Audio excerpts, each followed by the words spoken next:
Well, good afternoon, everybody, and welcome back from a long lunch. I hope you haven't got the post-lunch blues and you're ready to listen to this discussion on building resilience, investments, and ownership in the global supply chain. But I guess this is really about the sustainability of the supply chain. And I think we've had discussions, and we will continue to have discussions around the decarbonization of shipping in particular, which I think are slightly separate discussions from this discussion, because I sense that this discussion really looks a little bit more broadly at the overall shipping supply chain, what happens prior to getting to ports, what happens in ports, as well as, to some degree, what's happening on the ships. And not just about decarbonization in the sustainability discussion, but also about waste, the other things that are there sitting in ships and in ports that need to be addressed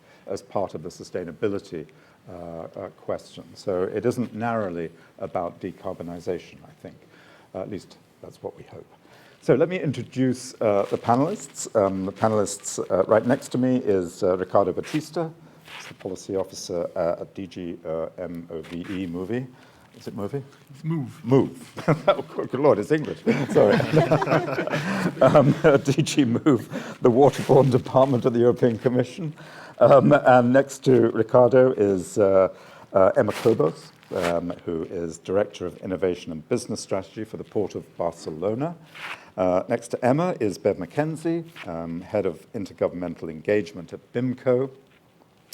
And last but not least, Stanley Smothers, who's Board Director, Marketing Commercial Europe and Africa at the Ocean Network Express, ONE, which is a sponsor of this session.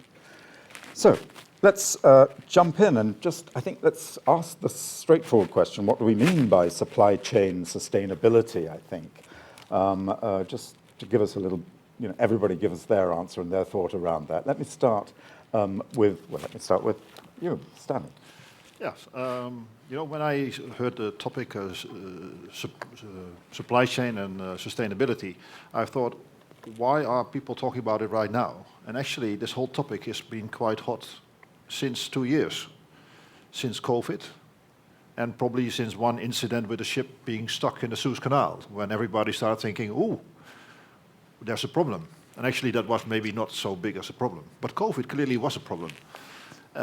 We have seen that all the different layers of the supply chain were under pressure.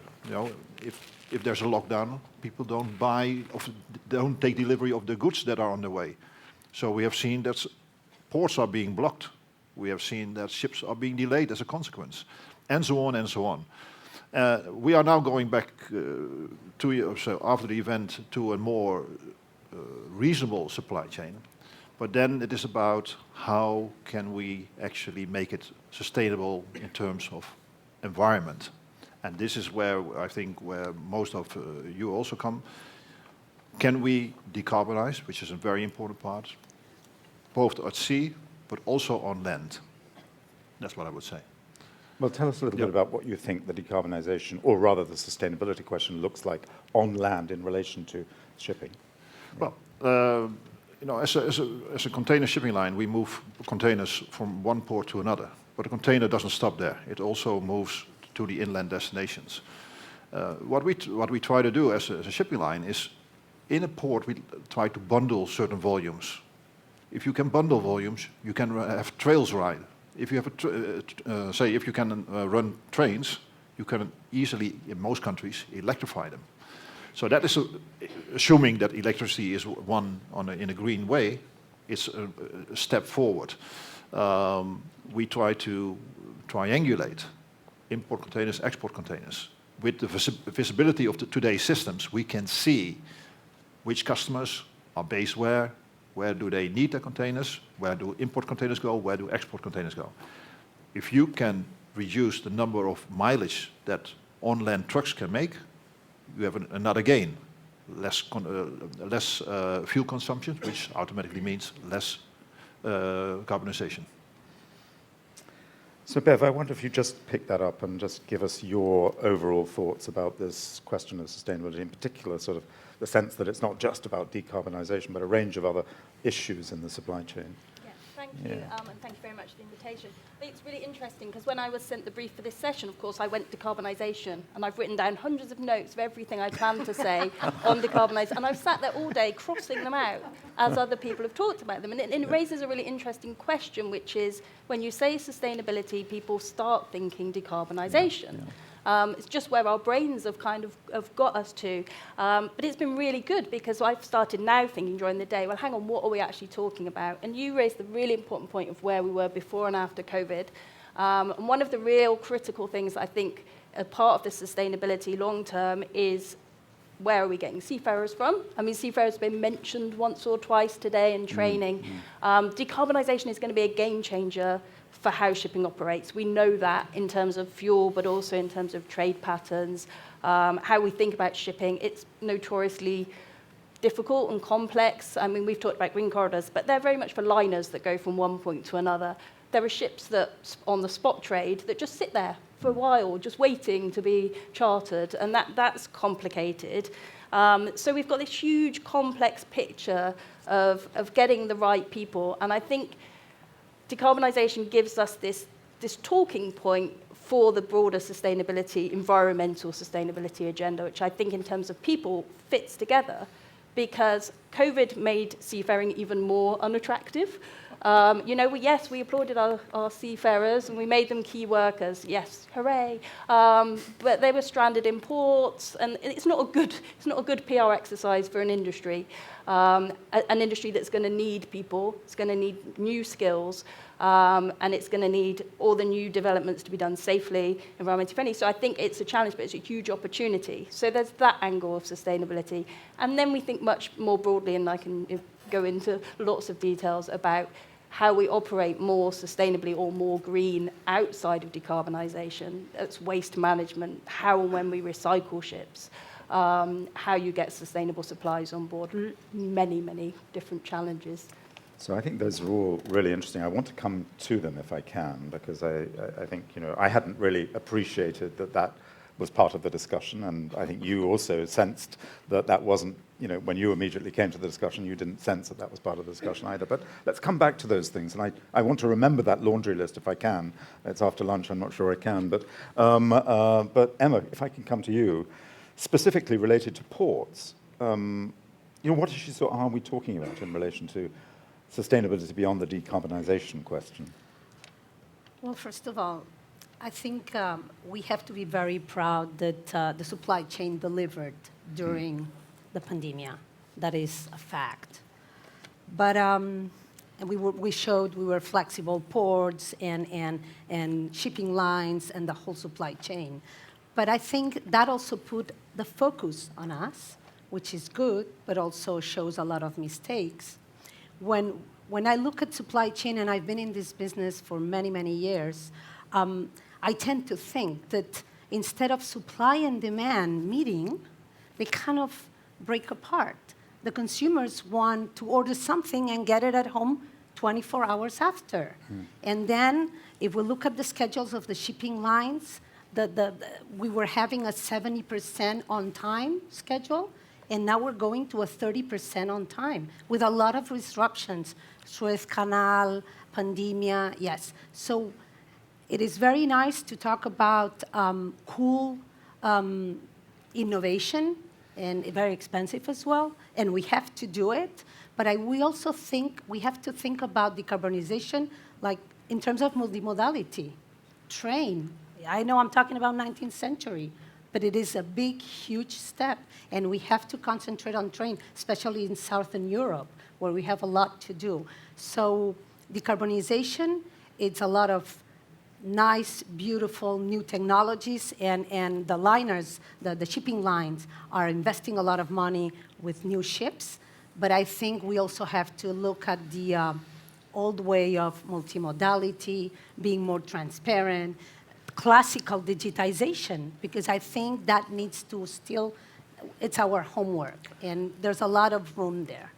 So I try to be a bit a bit of self-criticism, huh? Oh, I was going to, that's my role.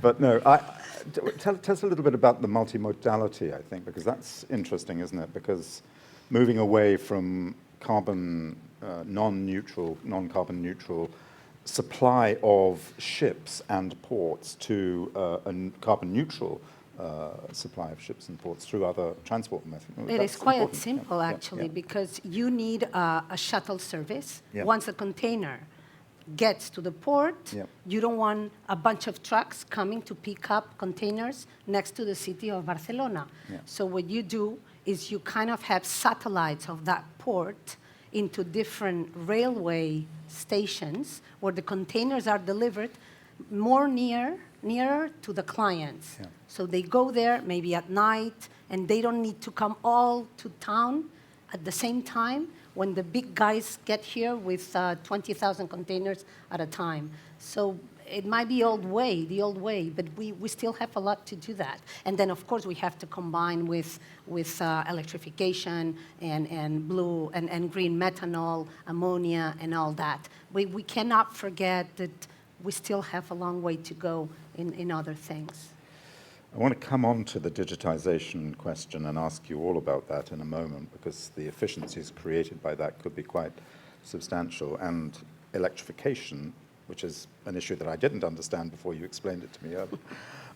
But Ricardo, can I come to you and just ask you for your starting thoughts on this question? How do you, I know you've looked at energy a great deal and the question of energy mix and so on and so forth, and without sort of necessarily talking about the decarbonization of shipping, how does that apply to the supply chain sustainability question?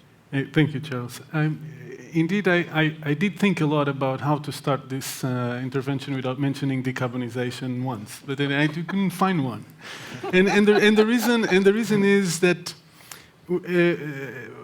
1 year and a half ago, the European Commission proposed the Fit for 55 package. In the EU climate law, Europe is going to decarbonize until 2050 and going to reduce 55% of emissions by 2030. And this has a huge impact in the design of business models. Business models of all elements of the supply chain. And the way the Commission looks at the supply chain problem is a supply chain is as weak as its weakest link. So we need to address, in the supply chain, we need to, even in the development of the new policy framework, we need to address every part of the supply chain. I'm sitting next to the port. And we often talk about shipping and look at the sustainable shipping issue from a ship perspective, but more and more, not only the ports, but the crews, all the qualifications, all the elements that need to make shipping sustainable, not only decarbonized, but profitable. The business needs to be developed in a profitable manner. It is very important to understand that when we talk about decarbonization, the first thing we put on the table is we need to monetize carbon emissions. Because business models only work if we're able to bring not only shipping, ports, the whole supply chain into this new economy prospect where we are able to move out from fossil fuels, not only ships, not ports, but all the little elements that are in the supply chain. And we're able to do that by monetizing negative externalities associated to fossil fuels being used. Without focusing too much on decarbonization, we do need to ensure that energy diversification is in the core of a supply chain development. Again, using the same expression, the supply chain is as weak as its weakest link. So none of the links in the supply chain must be too dependent on a single solution context. Finally, just to because I talked about policy framework, I talked about Fit for 55, all this is very European-centric, but the title in our panel is global supply chain, or refers to global supply chain. How can an European policy officer come and talk about global supply chain? This is very much in the center of our concerns, is that notwithstanding the fact that we're focusing on policy development at EU level, we need to ensure that the global level develops fast.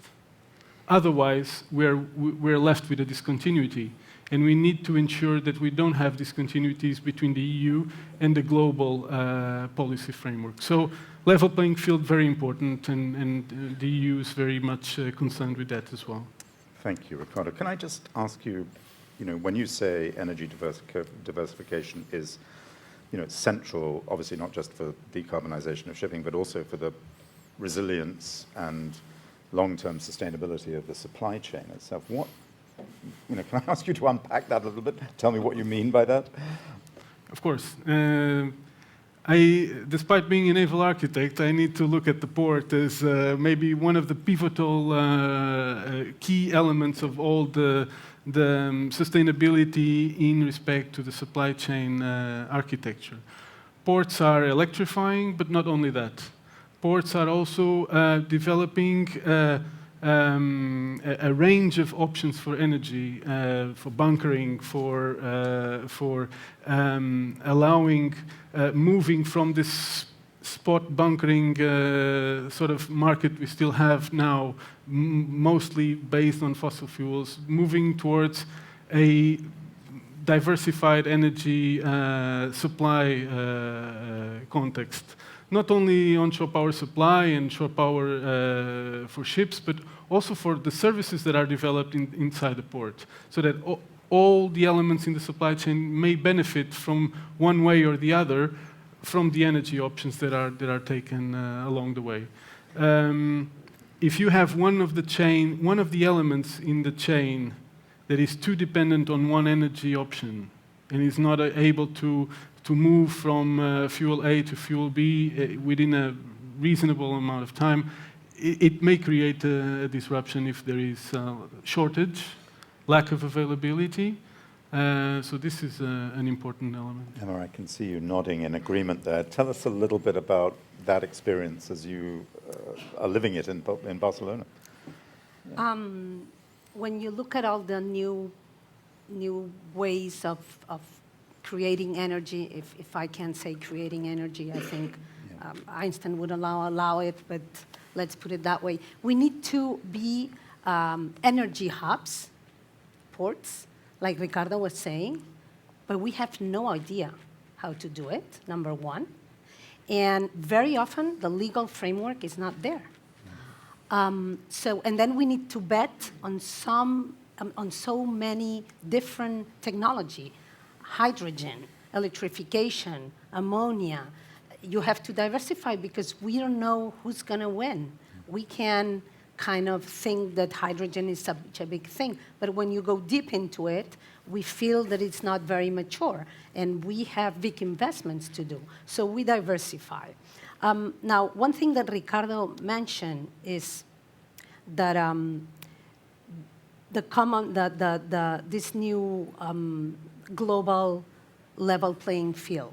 That's very important. I remember when IMO, the International Maritime Organization, started the measure of sulfur in 2020, the sulfur went down 75% worldwide, which is amazing. So these are the things we need, but I understand from a policymaker point of view, this is very hard. But even then, now the EU is having a step forward with some measures that are only going to be applied in Europe. I think this is good. Why? Because maybe we lose some cargo because costing goes up, or some ships decide to go to another port where these taxes are not applied. But for ports, it's very important we start to think about changing our business models. Many ports, and thank God Barcelona is not one of them, have their income based on oil, maybe 30%, 40%. As a company, I would be really scared because this is going to an end. So now we need to be energy hubs, and we need to bet on different business models we don't know. So I would say these guys are kind of pushing us into the swimming pool, and we just have to learn how to swim. When you say energy hubs, what does that transition look like for Barcelona? It means that we're consuming too much energy, and we're going to have to be energy suppliers, wholesalers of energy, and then in our case, we don't have tides, we don't have wind, we have a beautiful city, but we don't have either waves, so no good for surfing or for energy from waves, but we have a lot of sun. So our bet, besides diversifying into different other technologies that we have to be there to learn from them, we are betting on onshore power supply. In a very simple way, electrification. We're putting 140 million in the next 8 years to electrify at least 50% of the docks. So all the ships, when they arrive, they plug in. I mean, it might sound very simple. It's not. We need a business model to build on that, but they basically plug in. And if the energy is coming from the solar, it's solar energy, this is clean energy, and our emissions will drop 50% by 2040. This is what we're into. Yeah, that is, well, hopefully if you get it done, it's impressive. Bev, can I ask you to pick that up as well, because this energy diversification question obviously doesn't just sit with the ports, it sits outside that too. What are your thoughts, and where are you on the energy diversification? Yeah, it's a really interesting point, and your point about IMO 2020 was a really, really good one, because when those rules were put into place, for those who don't know, it's about the reduction of sulfur in fuels, it was a real game changer in terms of how the bunker industry worked with the shipping industry, because it just got done. And everyone said, oh, it's going to be really hard, we're never going to be able to do it.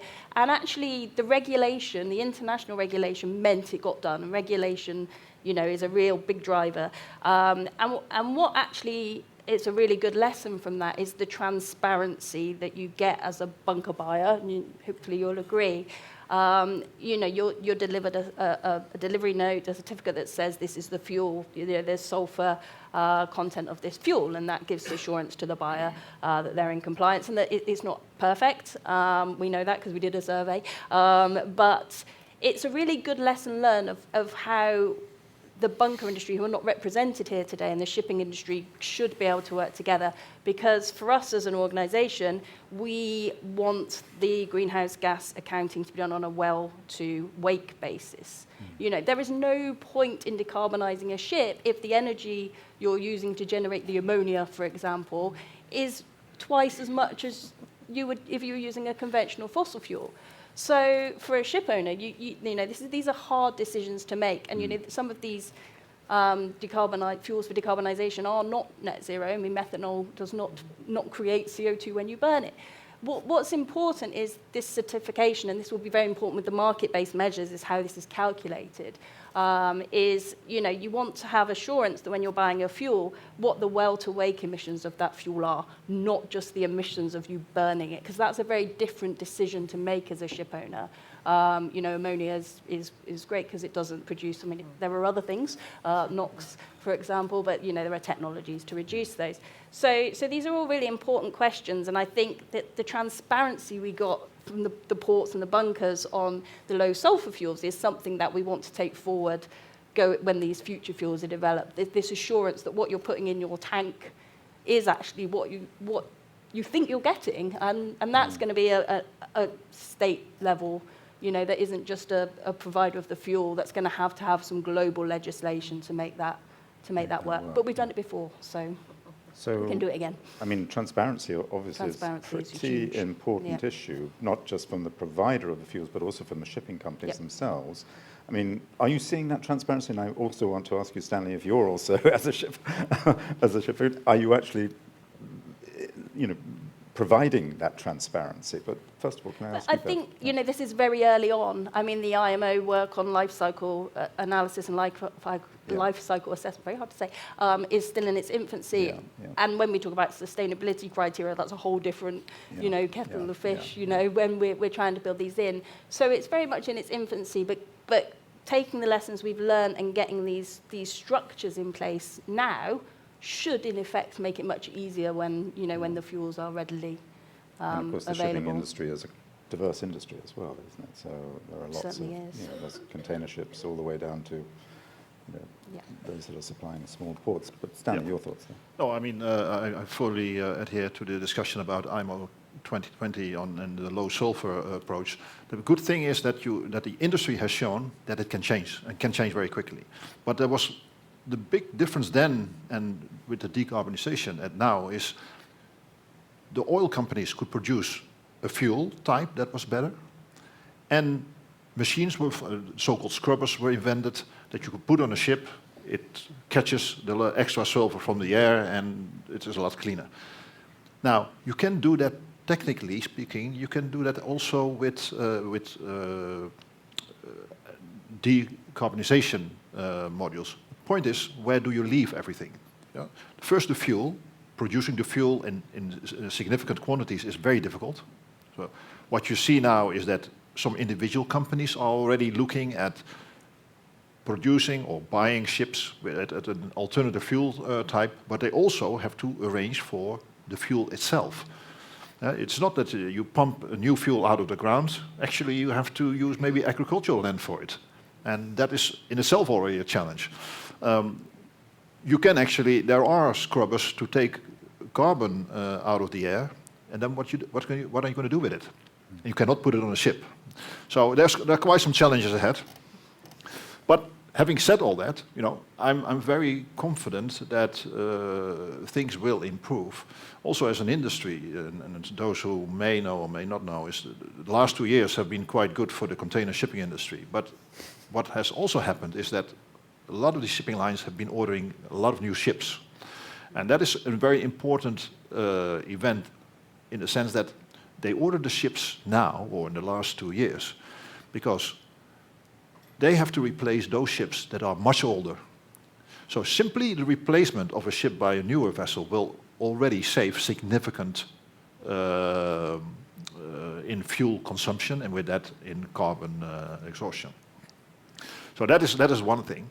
But it's also the last time, this period is the last time, that you can actually order a ship that can fully be depreciated before 2015, when we want to be carbon neutral altogether. So we have to start now moving towards ships and technologies that can change. And what you see now is more and more companies, they order ships with dual fuel opportunities. So they can use ammonia next to the current fossil fuels. The point is, can you actually produce it in significant quantities? Then, can you actually do the bunkering? Is it safe to work for the staff on board? Because we should not forget, there are still 20, 25 or more people on board of a ship. When you have 4,000 or 5,000 tons of ammonia, that is a challenge. Not so much the technical side of having it on a ship, but for those who may know, every year in our industry, we lose 2 or 3 ships simply by fires. Not fires because of the engine room, but fires that start in containers. So commodities that are moved in containers are just blowing up. And often that is misdeclared. Now, if I would be, and I'm not a sailor, but working on a ship with 4,000 or 5,000 tons of ammonia and the chance that a container can blow up, that is not a very healthy situation. So that is something which you have to keep in mind. Obviously, the choice of energy is going to be critical for the overall sustainability of shipping. But let's go back to the supply chain a little bit. And Emma, let's talk a little bit about digitization and its impact on the supply chain and the efficiencies sitting around the supply chain. What do you see as being the role of further digitization in addressing sustainability in the supply chain? From a port's point of view, we still have a long way to go. What happened during the last years is we went from ships of 10,000, 12,000 to 23,000 boxes, containers. So these are huge ships. When they come to our ports, we have, first, the infrastructure has to be ready, but since the ships are so big, it is not easy to do the allocation. So very often they wait outside and they are involved in emissions because of that. So we know there's a lot of digitization there and a lot of improvement and room to get things done. But I would like to say that very often ports and shipping lines, we always concentrate on the seaside, and actually the trick and where you can be a champion is more on the land side. Because you can be very quick to unload and to have all digitization in place to unload these big ships, but if the containers get stuck in your port, it's no use. So it's the whole supply chain, end-to-end, that has to be more digitized. And I think we have now machine learning technologies, artificial intelligence technologies that are coming into our sector in a quite strongly, I would say, quite strongly. And of course, automation of terminals, it's a fact all over. So that's very, very advanced, but we probably need to bring technologies that are in other sectors, like automobile sector, that are very, very sophisticated, and we need to bring them into our sector. I think this is happening. I would like to make it happen faster, but we're there, and there's a lot of room for improvement there. But always taking into account the whole end-to-end supply chain. Like I think IKEA was talking before in a panel. For the clients, it's from end to end. They don't care if we're really fast unloading containers, because what they want to know is when their products are going to be at the shop. And that's what we need to do. We need to work not in bits of digitization, but digitization as a whole, and that brings a lot of actors, and it's really tough to get done. So shipping isn't Amazon in that sense, as you were saying earlier. Definitely, yes. No. I have to say, when you see your kids ordering, right? They order and they know every time the tracking where the package is. Yeah. And I'm so frustrated because this is not happening with the containers coming to the port, right? Yeah. So we still have a lot to do in terms of transparency and giving tools to clients, to shippers. And so the supply chain is more resilient, more reliable, and of course decarbonization on top of that. Would you agree with that, Bev? I mean, digitalization isn't my area of expertise, but it's definitely something that we're spending a lot of time on at BIMCO. And I will say that from listening to my colleagues, paper on ships. I mean, everything is still paper. And you talked about risk declaration of cargo. Paper. It's all on paper. You know, crew arrive, their passports are still shown. You know, it's the whole. Everything could just be smoother. And just-in-time arrivals is, a prime example. I think there was a question earlier about how much emissions are saved by optimizing, and I think it's like 15% or something on a voyage by not having to wait to go in out of port. So there's big savings, and it all requires digitalization. And you also mentioned earlier on, you mentioned waste management as well, and the Yeah. issue of plastics, and the need for ports to have the kind of infrastructure, the reception facilities, and so on and so forth, that would allow ships to be able to, ensure that what they, gave off as waste was going to be recycled or was going to be. Was that? Yeah, I mean, I think there's this kind of bigger picture in the supply chain. Yeah, So you see, I've got my branded bottle here. We decided last year that we were just going to get all of our members, all 2,000 members, to just remove single-use plastics off their vessels. And we were like, this is really easy.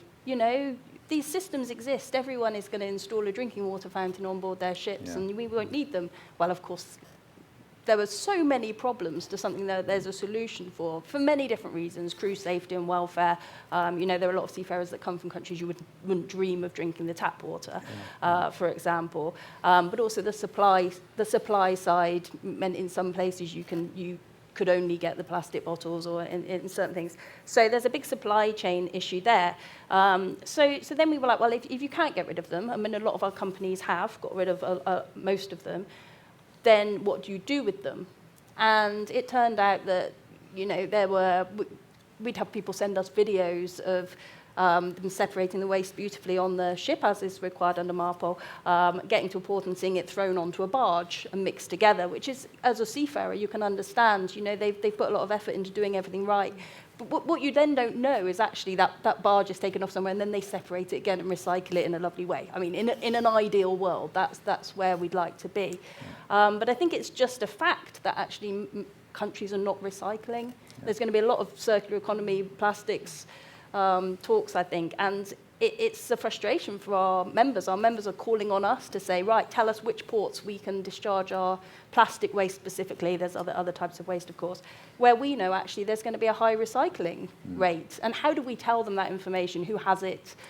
Which ports are good? Which ports are bad? And a lot of it is just there are countries that just don't have this capability. And when we're thinking of everything else in shipping, making sure that, you know, we don't leave people behind, that the least developed countries and the small island states are supported in a capacity development way to ensure that they can recycle. I mean, it make life much easier for a ship if it doesn't have to carry its waste wherever it goes, you know.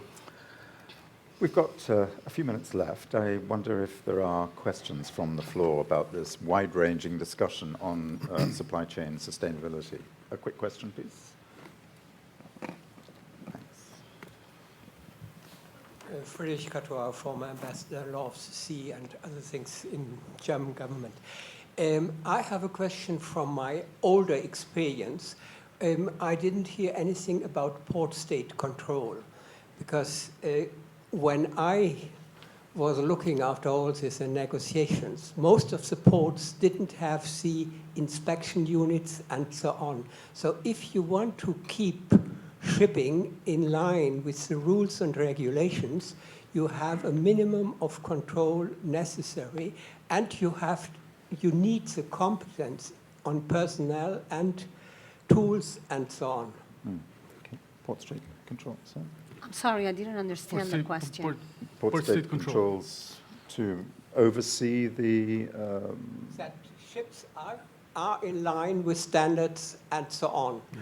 Because we can make a lot of rules and we can make a lot of cooperation. If you have not a credibility in controlling standards... Yourself, Emma and Ricardo? There's a huge control. I mean, you have a blacklist of ships, clearly. And you're in the blacklist, you just don't enter to start with. Yeah. And it's very strict. Sorry, and then there's the IMO MARPOL program, which is very strict, and we spend a lot of money on that. I would say this is not an issue anymore. Maybe it used to be a long time ago. And of course, there are accidents. There are accidents, of course. But I think when we think about decarbonization, this would be like exceptions. I'm not saying they're not important, but we look at the big picture. But I don't know, Ricardo, if you want to... Port state control, in the memorandum, at least of Paris MOU, remains one of the main enforcement arms for not only EU, but also international regulations. And also in the policy framework that is developing now, port state control is specifically mentioned as an arm for enforcement. Having said that, the challenge of a port state control officer on board of a ship to check everything that is able to be checked, what I believe more and more in the future is tuning the resources that maritime administrations have in order to have the new challenges on board new ships. But I believe the port state control challenge is very much more one of resources in the maritime administrations at national level, rather than one of its concept, because it remains as an important concept. Without port state control, we don't have a way of enforcing regulations on foreign flag vessels, for instance. We really need this as an important... Maybe one thing, when in 2020 we went to low sulfur fuel, you could actually see in quite a few countries, especially if you start in Scandinavia, the local port authorities were checking every single ship whether they were burning the right fuel in their waters. Believe me, it depends per country. This is always a challenge if you do it, if you are in a global business. Will every country shipping authority or port authority will they actually manage this? But for sure, it is happening. But it depends per country. Got time That's for sure. A couple of other... If I may add something. In Barcelona today, what we have is many, many sensors that are making things easy.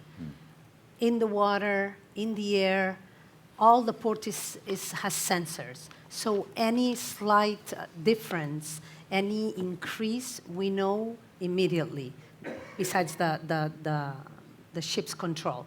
And especially if you think about Barcelona, where you have a city full of people, of tourists, and the beach is right there. So it's not like an option. You have the sensors, and they are your best friends. One or two more questions we have time for. Down there, please. Yes, thank you. Hello, Ann Carpenter, Braid Theory, and Board of Ocean Exchange. My question is from the entrepreneurial side. Emma, you mentioned, of course, about bringing in digitization and the entrepreneurs working with perhaps automotive, and there's ways to transfer. But from these other markets, it's easier for innovation to work with less complex ecosystems than with the shipping and port community. So from all of your standpoint, what is it that you will be doing to better invite those from the innovation space to participate in it so that the shipping can bring in from these additional sectors, such as the automotive sector? Thank you, and I liked the adjectives complex. I don't know if that was ironical, but yeah, it is very complex because the ecosystem, the shipping business, at least in Barcelona, is going very well. It hasn't gone through crisis, and almost no company has closed down, even in 2008. So they're really smart guys, and they do their jobs, but the business is good. And sometimes that's not very good for innovation, as we all know, humankind.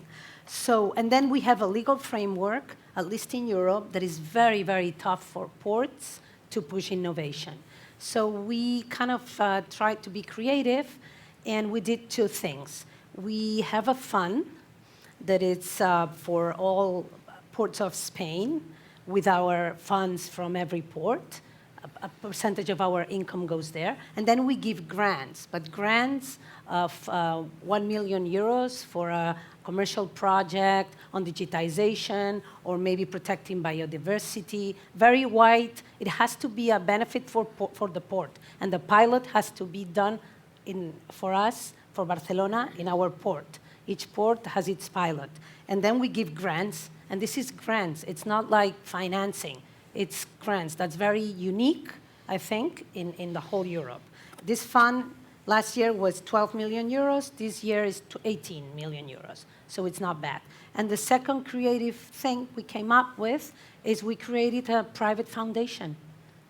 The Port Authority has 49% of the funds as a donor, and then with private companies from the sector. And they bring projects and they bring money. And not only money, it's you bring your money, then I put 49% of that project's money, and we run it as a private company because we were not smart enough to do it as a public entity. So we tried another way. So we have time for one more question, a quick question. I know Fiona's got his... Hello? Yeah. Oh, sorry. Lower sound. Thank you. Yes, thank Fiona Iverson, Norse Research Institute in Norway. I'll be talking shortly, so I'll be introducing myself more thoroughly then. But a question or other, perhaps comment related to the energy BEV. you stated that the extra energy required for producing new clean fuels is a challenge. But I think thermodynamically it's unavoidable. So you know, and if we rule those out, then we have a problem. So to me, it's more about finding out how we can solve the energy access challenge, or the amount of energy we need to have. So I don't know if you'd like to comment on that. Yeah, no, I think that's a really good point. I'm sorry. I think the messaging is that we know it's unavoidable. It's just the question of how it's and that's why the market-based measures come in.